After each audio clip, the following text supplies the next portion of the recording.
Bonjour, en cette période de Saint-Valentin, nous allons voir comment nous pouvons déterminer notre moitié. Mars représente l'homme et Vénus, la fille, la femme, véritablement tous les opposent. Mars est conquérant, alors que Vénus est plutôt pacifiste. Mars veut son indépendance, alors que Vénus veut nouer des liens. Mars est impatient, impulsif, alors que Vénus est pondérée, patiente. Mars est axé sur la quantité, alors que Vénus privilégie la qualité. Mars court toujours après Vénus, ou Vénus court toujours après Mars. Et ça, on le voit au niveau des planètes autour du zodiaque. Je vous ai montré dans une précédente vidéo que si on prend l'hypothèse suivante, à savoir que le Soleil ici est fixe, donc on constatera que Vénus rétrograde au niveau du Soleil, puis revient en phase directe, puis rétrograde à nouveau. Donc en fait, Vénus ne se meut que sur cette partie-là par rapport au Soleil. Lorsque Vénus est dans cette partie-là, on dit que c'est Vénus étoile du matin. Lorsque Vénus est dans cette partie-là, on dit que Vénus est étoile du soir. À chaque fois que Mars rétrograde, il rétrograde lorsqu'il est à l'opposé de l'ère de Vénus. Alors, ceci démontre que l'homme qui est séparé de la femme devrait s'interroger sur lui-même, puisque la rétrogradation incite à une remise en question de soi-même. Pour trouver sa moitié, il faut utiliser plusieurs procédés. Tout d'abord, on a bien vu que Mars et Vénus s'opposent. Cependant, ils sont amenés à une union. Donc, la logique, c'est de dire que tout ce qui s'oppose va favoriser cette union. Lorsqu'on regarde ce thème, donc on accorde toujours certaines valeurs. Les valeurs que j'accorde, pour faciliter la compréhension, je prends toujours l'ascendant à une valeur 4, le Soleil ici à une valeur 4, la Lune, je octroie une valeur 3, Saturne, Vénus, Jupiter, Mercure et Mars, j'accorde une valeur 2, et Pluton, Neptune et Uranus, j'accorde une valeur 1. Partant de là, je détermine quels sont le yin et le yang, c'est ce qui caractérise le plus et le moins, ou le masculin et le féminin. Et dans ce thème-là, si je calcule toutes les planètes qui sont en yin, j'arrive à 8. Si je calcule toutes les planètes en yang, j'arrive à 16. Ce qui signifie que la personne cherchera quelqu'un qui a un fort yin. Ensuite, nous allons chercher par rapport aux éléments, c'est-à-dire le feu, la terre, l'air et l'eau. Au niveau du feu, nous arrivons à un total de 4 points. Au niveau de l'élément terre, 7 points. Au niveau de l'élément air, 12 points. Et au niveau de l'élément eau, 1 point. Ce qui signifie que c'est l'élément eau qui est le plus carencé. La personne sera enclin à chercher une autre personne qui est forte en élément eau. Eau, c'est-à-dire, c'est ici en bleu, c'est poisson, cancer, scorpion. Puis nous allons voir par rapport aux caractéristiques des signes. C'est-à-dire, vous avez des signes qui sont cardinaux, fixes ou mutables. On commence toujours par le Bélier qui est cardinal, ensuite le Taureau qui est fixe, le Gémeaux qui est mutable, et ensuite cardinal, fixe, mutable, cardinal, fixe, mutable, cardinal, fixe, mutable.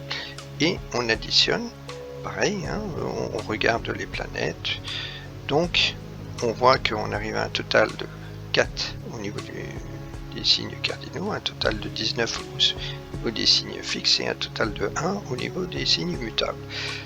Comme ce sont les signes mutables qui sont les plus carencés, cette personne aura tendance à rechercher une personne qui a principalement dans son thème des signes mutables, du moins là où se trouvent les planètes. Lorsqu'on fait la synthèse de ceci, c'est-à-dire un signe qui est particulièrement négatif, qui est signe d'eau et mutable, nous arrivons au poisson. Donc cette personne-là aurait tendance à être attirée par une autre personne qui aurait quelques caractéristiques du poisson. Une autre procédure, mais qui peuvent se cumuler, hein. L'une ne va pas à l'encontre de l'autre, au contraire, ça nous permet de faire une synthèse. C'est de voir les dominantes. Alors pour voir les dominantes, s'agissant des femmes, on regarde toujours le Soleil et Mars, et s'agissant des hommes, on regarde la Lune et Vénus. Ne sachant pas, puisque j'ai pris au hasard ce thème, ne sachant pas si cette personne est de sexe féminin ou masculin, j'ai fait pour les deux. Par hypothèse, si c'est une femme, je regarde donc le Soleil. Le Soleil, ici, est en Verseau, et il aspecte Mercure. Et Mars est en Taureau, il aspecte Mercure aussi. Donc, cette personne, si c'est une femme, aura tendance à chercher une autre personne mercurienne, teintée d'Uranus et de Vénus. Maintenant, si c'est un homme, je regarde la Lune et Vénus. La Lune est ici, elle est en Capricorne, c'est-à-dire Saturne. Elle est aspectée par Pluton et Vénus, donc ici, qui est en Verseau, donc Uranus, est aspecté par Jupiter qui est juste à côté, conjoint. Nous arrivons à cette conclusion, si c'est un homme, qu'au niveau des dominantes, il cherchera une femme à dominante saturnienne ou uranienne, éventuellement plutonienne ou jupitérienne. Du moins, c'est très rare d'arriver à 100% de correspondance. On regarde toujours s'il y a au moins une correspondance des 2/3. À savoir, on regarde la correspondance Soleil-Mars de la femme par rapport à Lune, Vénus de l'homme. Ici, la dominante du thème, c'est Mercure. Autre cas, c'est que dans cette hypothèse-là, on voit un force stellium qui est en Verseau, donc généralement, la personne aura tendance à chercher son opposé, à savoir le lion. Sauf que il y a également le fait qu'une personne qui est ascendant Lion va rechercher une personne Sagittaire, puisque la maison 7 c'est le mariage, c'est l'union et c'est l'opposé de l'ascendant. Donc ici ce serait plutôt Verseau. Très utile de compléter cette analyse par deux autres analyses. La première, c'est rechercher le degré de passion. Ce couple Vénus-Mars a une période de 32 ans. C'est-à-dire, lorsqu'on dit une période, que ce couple Vénus-Mars se retrouveront en conjonction dans le même signe tous les 32 ans. Ceci étant, ce n'est pas absolu lorsque on dit également dans le même signe, parce qu'il y a toujours un décalage de quelques degrés. Et à force qu'il y ait ce décalage de quelques degrés, il peut se retrouver juste sur le signe d'avant ou d'après. Mais pas très loin. Pendant cette période de 32 ans, il y aura 25 conjonctions Vénus-Mars. 5 conjonctions par rétrogradation de Vénus et 20 conjonctions en direct. Ces cycles de Vénus-Mars de 32 ans se répètent. Si ce sont des cycles de rétrogradation. Ces cycles vont se répéter à peu près sur une période de 300 ans. Si c'est en marche directe, ils vont se répéter sur 1200 ans. Le début de ce cycle va être déterminé par rapport à la conjonction prénatale, c'est-à-dire à la conjonction Vénus-Mars avant que naisse la personne. Donc on regarde la conjonction Vénus-Mars avant la naissance de la personne, on arrive à tel point. Ensuite, sur un tableau qui a été dressé par Michel Binet, nous pouvons déterminer le degré de passion. Ce degré de passion est important parce qu'il décrit souvent le type de partenaire que nous recherchons. Ce degré de passion va compléter ce qu'on a vu précédemment. Il n'y a pas uniquement le degré de passion, mais également la conjonction prénatale qui peut préciser ce qu'apporte le degré de passion. Bien sûr, le plus important, c'est le degré de passion, et ensuite la conjonction prénatale. Le prénatal est à 4 degrés 8 de la Vierge, donc il serait à peu près ici, à cet endroit-là, et le degré de passion est à 29,35 du Taureau, donc il serait à peu près à ce niveau-là. Pour interpréter ceci, il faudra regarder la position de ce degré de passion par rapport au thème astral de l'autre personne, en ne négligeant pas l'ascendant, mais également les nœuds peuvent, le nord, le sud peut jouer un rôle, ainsi que des éventuelles conjonctions Vénus-Mars dans le cadre d'un transit, etc.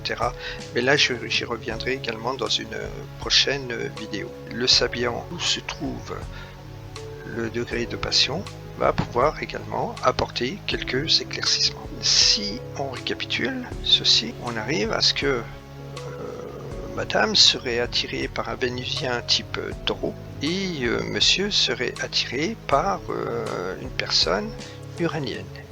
Donc, lorsqu'on dit uranienne, c'est soit c'est le Verseau, ou soit sa dominante, ce serait Uranus. Mais reste la synastrie, l'étude de la synastrie, c'est-à-dire c'est l'étude des deux thèmes ensemble.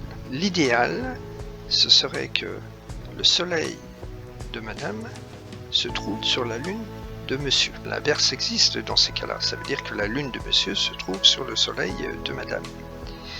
Donc, si on a déjà ce cas de figure-là, ça veut dire qu'il y aura une très bonne entente. Il peut y avoir une très bonne entente, mais ça ne veut pas dire pour autant qu'il y aura une bonne entente d'ordre sexuel. Et dans ce cas-là, nous allons regarder Mars de la femme et Vénus de l'homme. Si Mars de la femme se trouve sur Vénus de l'homme, dans ces cas-là, il y aura une parfaite harmonie d'ordre sexuel entre les deux. Donc on voit bien par ceci que nous pouvons avoir le soleil de la femme sur la lune de l'homme, mais pas le Mars de la femme sur Vénus de l'homme. Donc ça veut dire qu'il y a une bonne entente, mais pas d'ordre sexuel.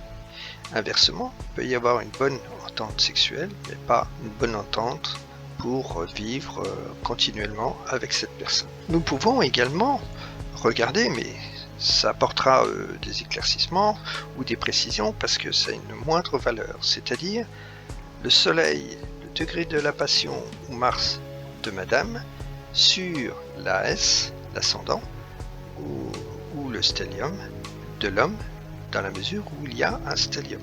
La Lune, le degré de passion ou Vénus de l'homme sur la S ou le stellium de la femme. Ça aussi, ça peut apporter des indications pour déterminer quelle est la personne qui nous conviendrait le mieux. Bien entendu, il conviendra de regarder également toutes les autres planètes, car par exemple, un Saturne sur un Mars peut freiner les ardeurs sexuelles. C'est un exemple parmi tant d'autres. L'inverse ne se vérifie pas, c'est-à-dire que si l'homme a son soleil sur la lune de la femme, vous n'aurez pas les mêmes interprétations. C'est pourquoi lorsque vous tombez amoureux de quelqu'un ou amoureuse de quelqu'un, la réciproque n'est pas vraie. Même logique avec Mars de l'homme et Vénus de la femme. Bon, il faut bien que ce soit le soleil de la femme avec la lune de l'homme, le Mars de la femme avec le Vénus de l'homme, et non pas l'inverse, à savoir la lune de la femme avec le Mars de l'homme ou le Vénus de la femme avec le Mars de l'homme. Si vous souhaitez connaître votre degré de passion, vous avez la possibilité d'acheter ce livre de Michel Finet qui est très bien conçu, ou alors vous me communiquez votre date et lieu de naissance et je vous communiquerai votre degré de passion.